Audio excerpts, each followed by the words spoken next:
चलिए दोस्तों, इस साल का करंट अफेयर का लेक्चर नंबर 2 हम लोग स्टार्ट करते हैं।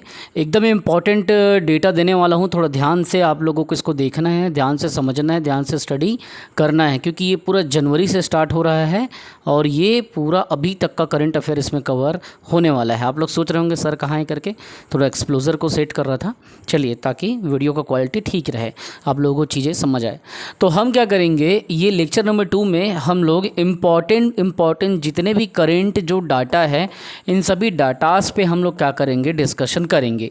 याद रखेंगे, ये जो डाटास रहेगा वो कहाँ से रहेगा, तो जनवरी से रहेगा और ये यहाँ तक से पूरा क्लास लेक्चर बनते जाएगा और आपके पूरा ये कहाँ तक जाएगा, तो ये दिसंबर तक का जाएगा। तो एक करंट अफेयर की सीरीज़ चला रहे हैं, तो ये लेक्चर नंबर 2 है। एक क्लासेस में आपको करंट अफेयर का दे चुका हूँ जिसमें अक्टूबर की घटना बताया था, लेकिन मुझे फिर समझ आया कि बच्चे बार बार मैसेज कर रहे हैं, बार बार कन्फ्यूज़न में है कि सर कहाँ से पढ़ें, इसलिए मैंने कहा मैं ही ये जिम्मेदारी ले लेता हूँ कि करंट अफेयर को आपको यहाँ से पढ़ना है, जिसके लिए मैं क्या कर रहा हूँ, लेक्चर सीरीज़ बना रहा हूँ।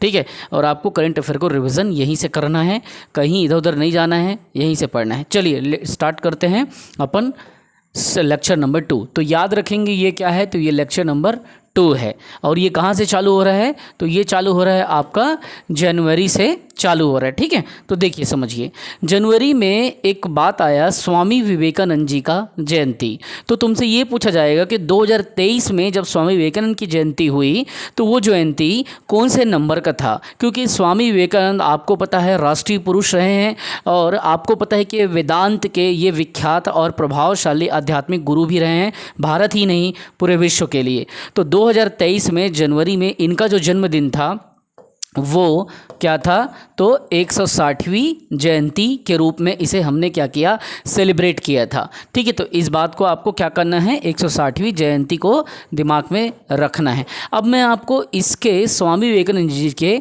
कुछ बेसिक इन्फॉर्मेशन बताना चाहता हूँ। अगर विवेकानंद का नाम क्या है अगर कोई बोलता है, तब आपको बताना है नरेंद्र नाथ दत्त।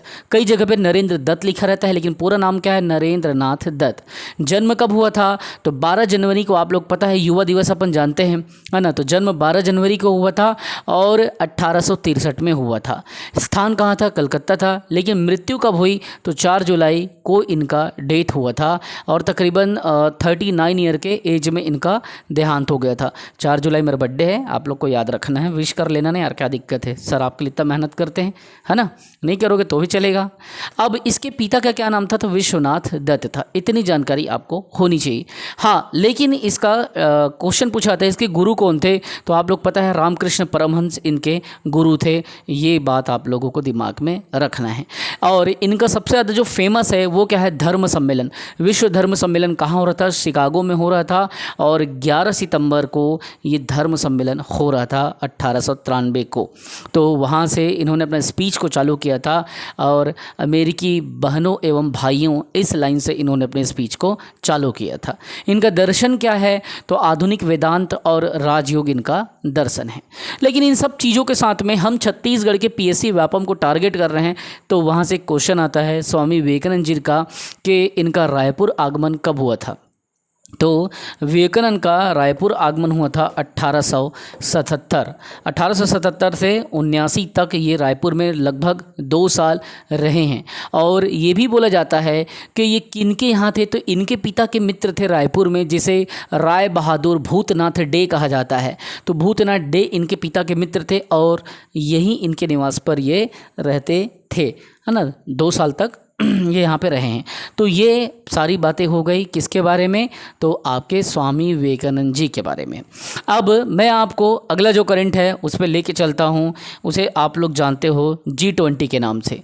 G20 ये करंट अफेयर बहुत ज़्यादा इम्पॉर्टेंट है, इससे क्वेश्चन आना ही आना है। G20 मतलब ग्रुप ऑफ 20। ये एक शिखर सम्मेलन है जो 2023 में भारत सरकार ने किया था। अब इसकी एक एक इन्फॉर्मेशन को आपको क्या करना है बच्चों, आपको डील करते हुए चीज़ों को लेके चलना है, चीज़ों को समझने की कोशिश करना है। अगर आप समझेंगे नहीं तो फिर ये क्या होगा, इसका नुकसान आप लोगों को झेलने को पड़ेगा बाद में। इसीलिए शांति से एकदम सुनते रहें, पढ़ते रहें और आगे बढ़ते रहें। देखिए, ये भारत में इसका क्रम क्या था, अभी जैसे हुआ तो याद रखेंगे, भारत में ये G20 18वें क्रम का G20 था। और ये तारीख भी पूछता है कि ये किस महीने में हुआ और तारीख भी आपको बताना है। तो ये 18वें क्रम का था, पहला बात। दूसरा 9 से 10 सितंबर ये इसका क्या था, टाइम था। इसी समय पे 9 से 10 सितंबर तक ये 2023 का समय चल रहा है, ये हुआ था, है ना, ये इसका टाइम पीरियड था। तो ये चीज़ें ऐसा है कि बड़ा बड़ा जो घटना है उसको आपको दिमाग में रखना है। लेकिन ये जो शिखर सम्मेलन था इसकी प्लानिंग जो है जनवरी से ही चालू हो गई थी, इसलिए मैं आपके बीच में रखा हूँ। और ये किस मैदान पे हुआ, तो ये हुआ है दिल्ली के प्रगति मैदान पे। किस में हुआ, तो दिल्ली के प्रगति मैदान पे हुआ। और दिल्ली ना बोल के आप क्या करो, नई दिल्ली बोलो तो ज़्यादा बेहतर होगा, ठीक है। जैसे नया रायपुर है ना, उसी तरीके से नई दिल्ली बोलो। अब देखना है आपको इसमें जब ये आयोजन हुआ था, ठीक है, तो भारत मंडपम, ये जो मंडप जो बना था उसका नाम था भारत मंडपम, ठीक है। तो इसमें एक थीम था, हिंदी में भी आपको जानना है और इंग्लिश में, क्योंकि दोनों थीम को ऐसे क्या किया था, पेस्ट किया गया था। तो थीम क्या था, वसुधैव कुटुंबकम, ठीक है। तो इसकी थीम आपको बताना है कि थीम क्या था, तो वसुधैव कुटुंबकम। तो ये जो है वसुधैव कुटुंबकम ये हिंदी में था, लेकिन उसी की जस्ट नीचे में जो थीम था वो क्या था, वो इंग्लिश में था, one earth one family one future. तो ये भी आपके नॉलेज में होना चाहिए कि क्योंकि G20 में ये सब चीज़ों को पूछा जाएगा और 100% ये PSC व्यापम में पूछा जाएगा, तो इसको जानना ही है आपको, वन अर्थ, ठीक है। अब वन अर्थ मतलब सारी सृष्टि की बात कर रहा है, हम पूरी पृथ्वी की बात कर रहा है। मतलब ये क्या, लोगों को आपस में कनेक्ट करने के लिए थीम को एक विज़न दिया जाता है और वैसा बनाया जाता है कि पूरी धरती क्या है, एक परिवार है और उसका एक भविष्य है। तो one earth one family, one earth one family one future, ठीक है। तो थीम अगर बोले तो वसुधैव कुटुंबकम के साथ में इंग्लिश में ये वर्ड्स उसमें शामिल था। वन अर्थ मतलब एक पृथ्वी की बात कर रहा है, एक परिवार की बात कर रहा है और एक फ्यूचर की बात कर रहा है कि हम सभी क्या है, एक पृथ्वी के एक परिवार हैं और हमारे भविष्य को हमको देख करके डिसीजंस लेना है, ठीक। अब आगे देखिए, जब इतनी बेसिक जानकारी लेते हो तो ये जान लो कि ये जो सम्मेलन है इसका आयोजन इंडिया में ये क्या है, फर्स्ट टाइम हुआ है। G20 का जो सम्मेलन हुआ है इंडिया में, तो ये पहली बार G20 का सम्मेलन जो है आयोजित हुआ है, ठीक है। तो इस बात को आपको भूलना नहीं है, अगर आ जाए तो बता देना। और हमने जो अध्यक्षता निभाने की बात कही है, ठीक है, वो तो दिल्ली में यहाँ पे क्या हुआ, ये आयोजन तिथि है 9 से 10 सितंबर। भाई कोई भी एक साल के लिए छुट्टी लेके थोड़ी आएगा, लेकिन हाँ जिस जगह आयोजन होगा वहाँ तक के लिए तो आ सकता है। तो 9 से 10 सितंबर ये तो आयोजन समय था, लेकिन हमको अध्यक्षता प्राप्त हुई है पहली बार। तो ये जो अध्यक्षता प्राप्त हुई है इसका टाइम पीरियड क्या है, 1 दिसंबर 2022 से 30 नवंबर तक का अध्यक्षता हमको मिला था। 1 दिसंबर 2022 से 30। अब मैंने क्या कहा कि 1 दिसंबर से हमको सदस्यता मतलब अध्यक्षता मिला था और नवंबर के बाद दिसंबर आता है, तो ठीक नवंबर तक वो चीज़ चलेगा क्योंकि दिसंबर से चालू हो रहा है 1 दिसंबर से। तो दिसंबर के पहला वाला मंथ जो आएगा उसी को आपको लेना है यहाँ पे 30 नवंबर तक, ठीक है। 30 नवंबर 2023 तक का ये हमारा G20 का अध्यक्षता का समय मिला है। आपको यह याद रखना है कि G20 के लिए कोई स्पेशल ऑफिस नहीं है, बस जो अध्यक्षता निभाता है वही अपने किसी एक स्थान पे क्या करता है, सारे काम को, सारे समस्याओं को निपटाने के लिए ऑफिस बनाता है कुछ समय के लिए, जहाँ पे वो प्रेसिडेंसी का जिम्मेदारी निभा रहा है वो, ठीक है। तो ये क्वेश्चन को आपको दिमाग में रखना है कि इसके लिए कोई स्पेशल ऑफिस नहीं रहता, जिसको अध्यक्षता प्राप्त होती है वही अपने देश में ऑफिस बना के काम चलाते रहता है, ठीक है। तो नई दिल्ली में ये अभी संचालित हो रहा है, पूरी जिम्मेदारी सरकार के पास में है, जो 1 दिसंबर 2022 से चालू हुआ था 30 नवंबर 2022 तक चलेगा। तो ये क्या था, 18वें नंबर का था। और अगला जो जिम्मेदारी है वो किसको मिलने वाला है, तो ब्राज़ील को मिलने वाला है और वो 19वें क्रम का होगा, तो उस पर भी हम लोग चर्चा करेंगे। अब इसमें बात ये आता है कि इसको चलाने के लिए इसके शेरपा किसको बनाए थे, मतलब मुखिया किसको बनाए थे, तो अमिताभ कांत को इसकी जिम्मेदारी दी गई थी कि आपको क्या करना है, सारे योजनाओं को, सारे चीज़ों को, सारे फॉरेन पॉलिसियों को इनके बीच में रखना है। याद आपको ये भी रखना है कि अभी पूरा साल भर का जिम्मेदारी इनको दिया गया है। तो ये क्या कहते हैं, अलग अलग भारत के 60 स्थानों पर 200 से ज़्यादा बैठक का आयोजन भी ये भारत सरकार ने अभी तक किया है। और G20 इसलिए कहा जाता है क्योंकि 20 देश इसमें हैं। ठीक है, अब देखना है इसमें ये बात भी आपको याद रखना है क्योंकि G20 एक बड़ा मुद्दा है, कभी भी क्वेश्चन पूछ सकता है। जब G20 को चालू किया गया था, मतलब इस साल G20 को 18वें क्रम का जब चालू किया, तो सम्मेलन जब हुआ ना, कब, 9 से 10 सितंबर को, तो सम्मेलन के ठीक पहले एक कमांडर हैं, विंग कमांडर, जिसका नाम था गजानन यादव। तो गजानन यादव ने क्या किया था, G20 सम्मेलन चालू होने के ठीक पहले 10,000 फीट के ऊंचाई पर G20 का क्या किया था, ग्रुप ऑफ 20 का झंडा को फहराया था। याद रखेंगे, यहाँ पे वो इंडिया का झंडा नहीं मतलब फहराया था, वो G20 का झंडा फहराया था, जिसका क्या नाम था, गजानन यादव। तो उस पर्सनालिटी के बारे में, उस कमांडर का नाम भी आप याद रखें, तो जिसने गजानन यादव, तो इसने G20 का झंडा सम्मेलन के ठीक पहले जैसे सलामी दी जाती है, उसी तरीके से 10,000 फीट के ऊंचाई पर, ये 10,000 फीट, तो इतने ऊंचाई पर वो क्या किया था, गजानन यादव जी, जो कि कमांडर हैं, विंग कमांडर, उन्होंने वहाँ तक क्या किया था, झंडा को फहराया था।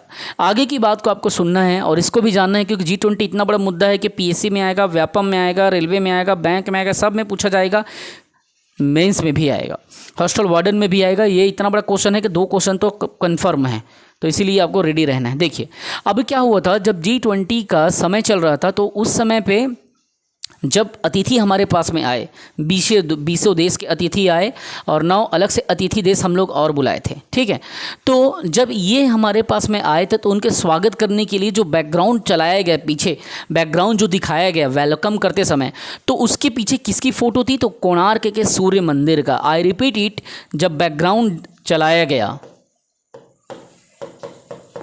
तो बैकग्राउंड में किसकी इमेज थी, तो ये था कोणार्क का सूर्य मंदिर।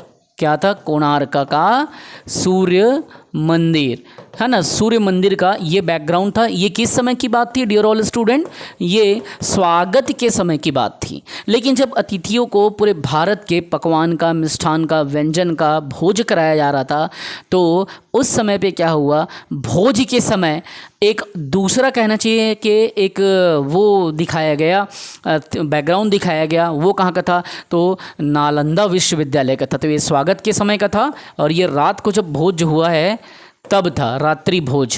ठीक है, तो ये कहाँ का था, तो ये नालंदा का था। क्योंकि नालंदा के बारे में आप लोग जान रहे हो, नालंदा के बारे में एक अच्छी विशेषता आप लोगों को पता है कि ये हीनयान बौद्ध धर्म के साथ साथ अन्य बौद्ध संप्रदाय के लोगों को भी शिक्षा दीक्षा प्रदान करते थे। और आप लोगों को पता है कि 10,000 छात्रों को पढ़ाने के लिए इतनी कमरे थी, 10,000 छात्र भी पढ़ सकते थे और 2,000 शिक्षक वहाँ पे थे।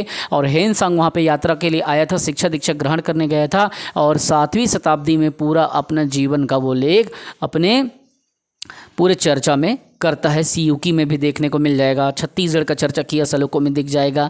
तो इस तरीके से नालंदा जो है भोजन के समय का एक बैकग्राउंड फ़ोटो था या बैकग्राउंड इमेज था। और जब अतिथि का स्वागत हुआ तो कोणार्क का सूर्य मंदिर जो था वो अतिथि का उस समय पे स्वागत हुआ। अब यहाँ पे एक चीज़ और मैं आपको बताना चाहता हूँ कि जब अतिथि लोग आए थे तो जो मंडप बना था, तो मंडप जो बना था ना, जिसे भारत मंडप नाम दिया गया, तो वहाँ पे क्या किया गया, जस्ट अतिथि लोग आगमन कर रहे हैं तो पहला दर्शन जा रहा था सीधा नटराज के मूर्ति पे। लोगों को, अतिथियों को पता चले भारत में नटराज की जो मूर्ति है उसकी क्या विशेषता है, वो सब चीज़ को दर्शाने के लिए, दिखाने के लिए भगवान शिव की, नटराज की क्या है एक मूर्ति बनी थी और वो कितने फीट थी, वही चीज़ को आपको जानना है। और कितना वजन था, क्योंकि पीएससी का कोई माँ बाप नहीं है, कहीं से भी कुछ भी क्वेश्चन पूछ सकता है। तो भारत मंडप के सामने पे अतिथि लोग जैसे प्रवेश किए, सामने नटराज का प्रतिमा लगा था और उसकी जो ऊंचाई थी कितनी थी, 28 फीट ऊँचा था। ठीक है, तो जो नटराज का मूर्ति लगा था, नटराज, तो ये मोमेंटे जो लगा था ये कितना था, 28 फीट जो था इसकी ऊंचाई थी। तो ये ऊंचाई की बात हो गई। लेकिन इसी चीज़ को आपको याद रखना, अगर वो वज़न में पूछ दे तब इसको क्या करना है आपको, 18 टन वज़न का था, ये 18 टन का क्या था, वजन था। ठीक है, तो ये नटराज की जो मूर्ति थी ना, ये आपको दिमाग में रखना है कि अतिथियों का ध्यान केंद्रित करने के लिए, यहाँ की संस्कृतियों को उनके नॉलेज में पहुँचाने के लिए कितना फीट, 28 फीट की मूर्ति को वहाँ पे दिखाया गया था। तो ये सब चीज़ें आपका काम आने वाला है।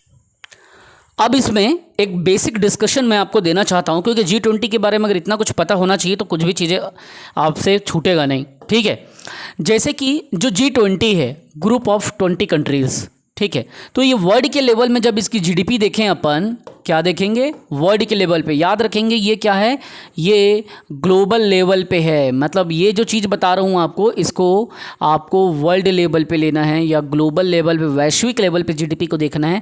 तो वैश्विक लेवल पे इसकी जो जीडीपी है वो कितने प्रतिशत जीडीपी को कवर करती है, इसी बात से क्वेश्चन पूछा गया था। आईएएस में भी पूछा था ये, यूपीएससी में। तो अकेले G20 85% जीडीपी पूरे विश्व का, पूरे ग्लोबल का समझ लो, पूरे संसार में जितने भी देश में जीडीपी की बात आती है उसमें 85% योगदान G20 का होता है। तो इस बात को आपको जानना है। और जबकि इंटरनेशनल ट्रेड की बात आती है, जिसे अंतर्राष्ट्रीय व्यापार बोलते हैं, तो उसमें अकेला ये क्या करता है, इंटरनेशनल ट्रेड की जब बात आती है तो ये अकेला 75% का योगदान व्यापार के क्षेत्र में देता है। परंतु फिर भी विश्व की जनसंख्या की बात आती है, पॉपुलेशन की बात आती है, तो ये क्या करता है, पॉपुलेशन में ये 60% अपनी भूमिका निभाता है। आई होप कि ये सारी इन्फॉर्मेशन आपको काम आई होगी। अब एक छोटा सा डिस्कशन और, जब पहली बार G20, देखो गठन की बात अगर मैं करता हूँ G20 का, तो गठन अलग चीज़ है, बैठक होना अलग चीज़ है। G20 का गठन हुआ था 1997 में, ठीक है। लेकिन इसका जो पहला सम्मेलन हुआ था वो कब हुआ था, तो वो हुआ था 2008 में नवंबर का महीना में। और इसके लिए जो अध्यक्षता आयोजन कहाँ हुआ था, तो अमेरिका में हुआ था, ठीक है। तो ये बात आप याद रखेंगे, पहला कब हुआ था, 2008 में हुआ था। कहाँ पे हुआ था, यूएस में हुआ था, ठीक है। और अभी 18वां जो हुआ वो 2023 में भारत में हुआ। कब हुआ, 2023 में 9 से 10 सितंबर, ठीक, न्यू दिल्ली में। और 2024 में होगा, वो कौन से क्रम का होगा, ये 19वां होगा, जो कि देखो ये 2024 में होगा। और ये 2023 में इंडिया, जो कि क्या है, भारत है, वहाँ हो चुका। 2024 में कहाँ होगा, तो ब्राज़ील में होगा, ठीक है। अब ब्राज़ील के कहाँ होगा, तो ब्राज़ील के रियो डी जेनेरियो जो है शहर, वहाँ पे ये प्रस्तावित है।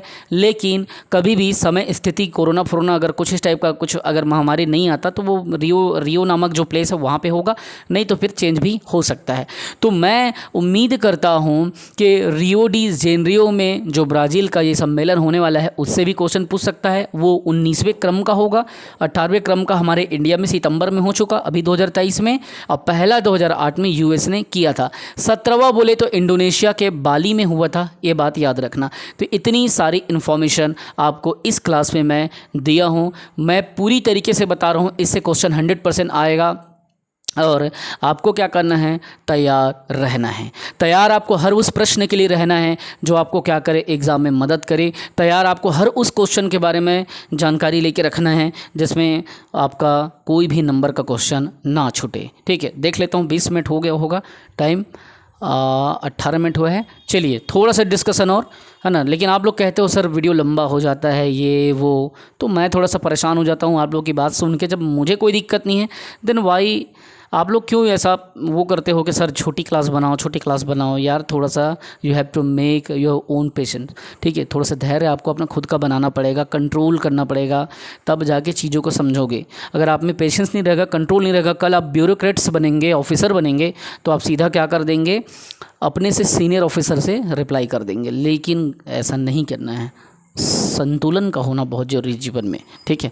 ठीक है, चलिए अगली क्लास में फिर चंद्रयान के ऊपर बनाने वाला हूं, जो कि इंडिया का बहुत बड़ा मेजर पोर्शन को कवर करने वाला है।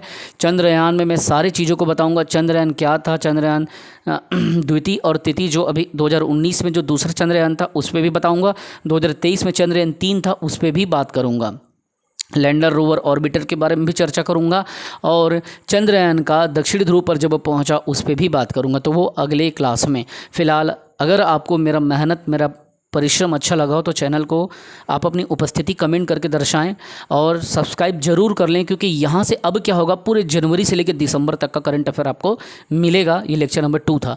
अगला लेक्चर नंबर 3 जल्दी ही 2023 का करंट का आपको मिल जाएगा। हर दिन मैं 1 महीने में 30 लेक्चर दे दूंगा, ठीक है। प्रयास रहेगा भाई, अगर मेरा तबीयत ठीक रहा, स्वास्थ्य ठीक रहा, क्योंकि संडे में कोई काम नहीं करता, संडे पूरा मैं अपने खुद के लिए निकालता हूँ, फैमिली के लिए निकालता हूँ। बाकी दिन 8 घंटे ड्यूटी, सेंट्रल गवर्नमेंट की रिस्पॉन्सिबिलिटी निभाता हूँ और 8 घंटे की क्लासेस, ठीक है। जब मैं इतना 16 घंटे का काम कर सकता हूँ तो आप क्यों नहीं कर सकते। और हाँ, मैं माधव पहल एकेडमी में पैड कोर्सेज भी चलाता हूँ। हमारी पूरी कहना चाहिए कि 185 स्टूडेंट अभी तक सेलेक्ट हो चुके हैं, आप पिछले क्लासेस में देख सकते हैं। और आपको CGPSC का, CG व्यापम का, टीचर का, असिस्टेंट टीचर का, टेट का कोई भी कोर्स लेना है, हॉस्टल वार्डन का कोई कोर्स लेना है, तब आप क्या करें, सीधा सीधा डिस्क्रिप्शन में आप माधव पहल एकेडमी का एक एप्लीकेशन डाउनलोड करें और एप्लीकेशन डाउनलोड करके आप वहाँ पे स्टोर में जाके क्या करें, परचेस कर लें। अपने पसंद का कोई भी कोर्स आप परचेस कर सकते हैं, कोई दिक्कत नहीं है, और आप वहाँ से तैयारी भी कर सकते हैं। लेकिन वो तब मज़ा आएगा जब आप क्या है, खुद अपने आप से प्रयास करोगे। हम तो मार्गदर्शन देंगे ही, लेकिन आपको क्या करना है, आपको अपना भी परिश्रम देना है, तब जा कर के वो चीज़ें मज़ा आएगा, ठीक है। तो जितना भी मैं क्लासेस दूंगा उसको आपको नोट करते भी चलना है ना। और माधव पहल एकेडमी ऑनलाइन क्लासेस का आपको क्या करना है, सब्सक्रिप्शन को लेना है अगर, तब आप एप्लीकेशन को डाउनलोड कर लें। और एप्लीकेशन को डाउनलोड करने के बाद में देखिए, यूट्यूब में सब ये क्लासेस यहाँ पे दिया गया है, आप यहाँ से देख लेंगे कि दीपक सर आपके कैसे पढ़ाते हैं, आप यहाँ से समझ लेंगे। अगर आपको देखना है डेमो ग्रुप में तो इतने सारे वीडियोस इसमें डले हुए हैं, 356 वीडियोस डले हुए हैं, आप यहाँ से डेमो देख सकते हैं और सीधा आप अपना एप्लीकेशन जो है डाउनलोड करके कोर्स भी परचेज़ कर सकते हैं। तो आप ये जो चैनल है हमारा यूट्यूब का, इसको क्या करें, सब्सक्राइब कर दें, ठीक है। और जितने भी आपको कंटेंट मिलेंगे वो सारे कंटेंट क्या होगा, ऑथेंटिक होगा, वो सारे कंटेंट नियर टू ऑथेंटिक होगा।